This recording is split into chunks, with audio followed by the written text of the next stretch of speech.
Hey there, welcome back to High Infidelity, the best channel for cheating stories. Like and subscribe to channel for more spicy stories. Now, let's get into today's story video. I 25 male, caught my wife 24 female, cheating 4 days ago. Need help moving forward. To provide some context, my wife and I met when we were approximately 10 years old.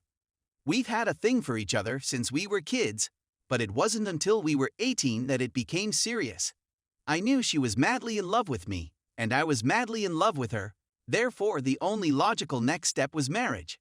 When we were 21, I proposed to her on Valentine's Day over a weekend away, and the rest is history.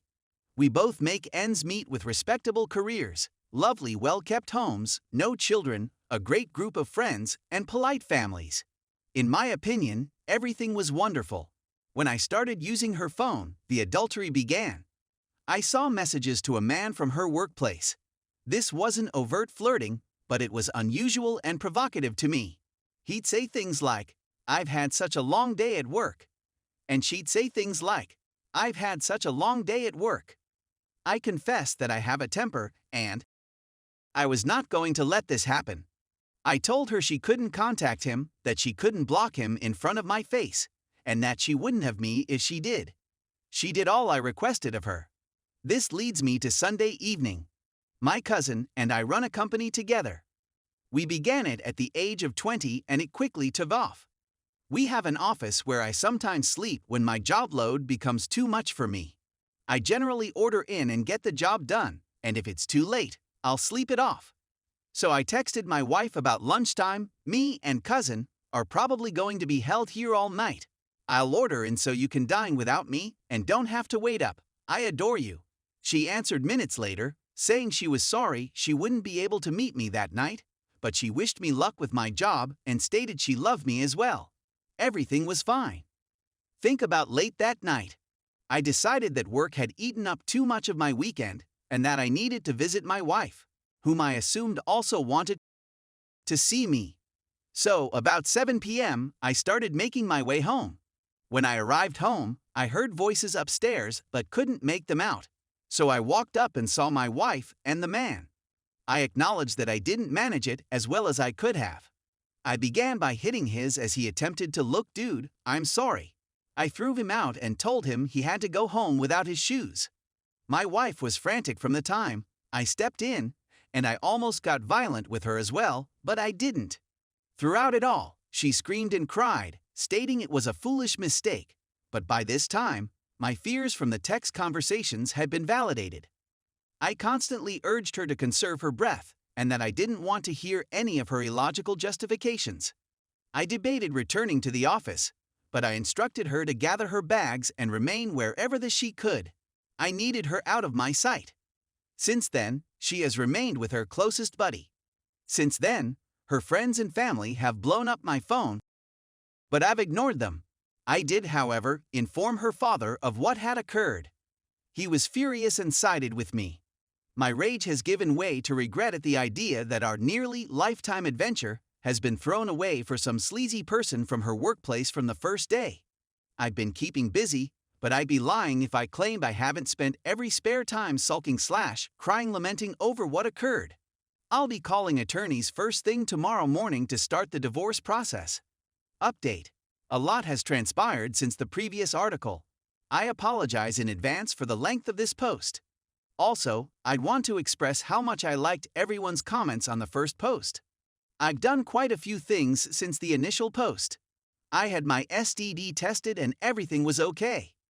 I turned over my portion of the company to my business partner, relative, temporarily until the divorce is finalized. I terminated her phone contract that I paid for. I took down all of her photographs, I packed all of her clothing, and I've been up with someone. So let me get started. The fact that my STD test came back negative was a positive start, but it wasn't enough to lift my spirits. I won't sugarcoat it, the issue still bothered me. I couldn't forget about it since she and her friends were continually blowing up my phone. I ultimately went to meet with her parents. Her mother tried to get me back into the family, but her father knew I was set in my ways and was disappointed in his daughter. This occurred around 2 days following the post. I like her father and think we'll keep in touch since we're both simple guys who understand one another. I've always admired him, and it's a pity his daughter is preventing me from officially being his son anymore. I ignored her friends who had phoned me more times than I could count. It helped that I spent a lot of time with my friends and family. I had a buddy over and we spent a few hours photographing her and removing all of her belongings from the home. This was really soothing for me, and it felt like I was removing a stain from my life. It was much more beneficial than I anticipated. Divorce processes have begun. However, I fear I will have severe difficulties with her signing the documents and so forth. I've already signed away my stake of my business, so she can't get her paws on it. I've avoided any communication except with attorneys, as you all instructed. I debated using the man's wife as leverage in case he attempted to bring charges against me. I laid hands on him when I caught him in my home. Finally, I reasoned, why not? And messaged her on Facebook. She originally believed me, but then stated he informed her it was a lie. All I had to do was show her the doorbell video of him approaching my front door and getting escorted out without his shoes. I don't believe he's still blissfully married. Now for the next chapter. My mom believed I'd like attending her work's Christmas party. I figured why not? I hadn't gone out since the event and needed a break. I went and was introduced to the daughter of one of her coworkers.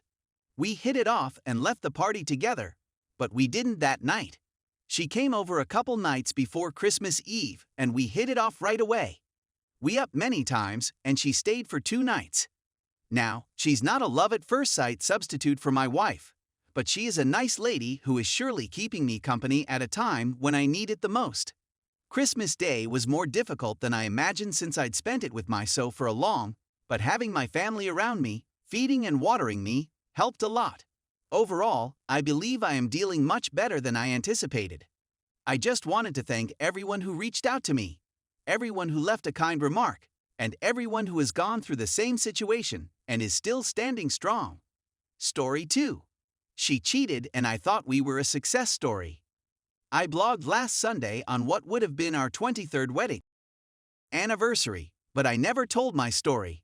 Someone who wrote a kind remark urged me to share. So here we go. My wife and I met in college, married in graduate school, and have 2 wonderful children. There were occasional challenges, but overall, life was really wonderful. We were seated at the kitchen table during tax season 3 years ago. We were talking about money, not just the monthly budget, but the larger picture. I thought it was strange that she was texting during such a crucial discussion. It wasn't because I was messaging the kids. They were both at home. I'm still not sure what possessed me to steal her phone from her grasp in the middle of a text. I'd never suspected anything before, at least not consciously. She gave me a horrified look, so I dashed into the other room with the phone and shut the door.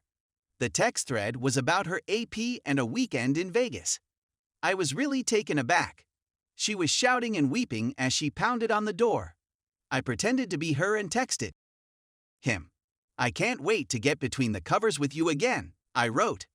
He confirmed that they were sleeping together in his answer. I phoned my brother when I was confined in the room. He came over and persuaded my wife to spend a few days with him. Naturally, drama followed, but after a few months of my living aboard the boat, we decided to attempt to reconcile. We attended weekly counseling sessions both together and separately. For approximately a year, we each attended to 2 sessions every week. Some ground rules were established. One of the rules was that she never contact AP again. It wasn't a sacrifice since she had no work or social ties to him other from the affair. It was a true struggle. I was filled with rage, anxiety, agony, hope, and despair. Things gradually began to settle into a new normal. I began to love life with her again. I assumed we were a success story. I used to often check for AP phone number in our phone company's call record without her awareness. As time passed, I did less and less searching. I performed the search almost a year ago, again without suspicion, and there it was. They had 2 calls of 2 minutes apiece, followed by 2 calls of more than 30 minutes each. I dialed AP phone, and his name was stated on the voicemail. I decided that leaving a recording of my thoughts for him would be a bad idea, so I hung up. I was devastated. All of the recovered trust vanished in an instant. I started by surreptitiously shifting money around, changing passwords, hiring a lawyer, and obtaining a place to reside. I approached her after that. I informed her that she had violated the ground rule and that I was leaving and filed for divorce. I went on to emphasize that there was nothing she could say or do to alter my view, and that further conversation on the subject was worthless. Drama, of course, followed. I've been gone for over a year. We get along well as co-parents, and the divorce process has gone well. Our children are doing well and are generally content. Those are, I suppose, successes.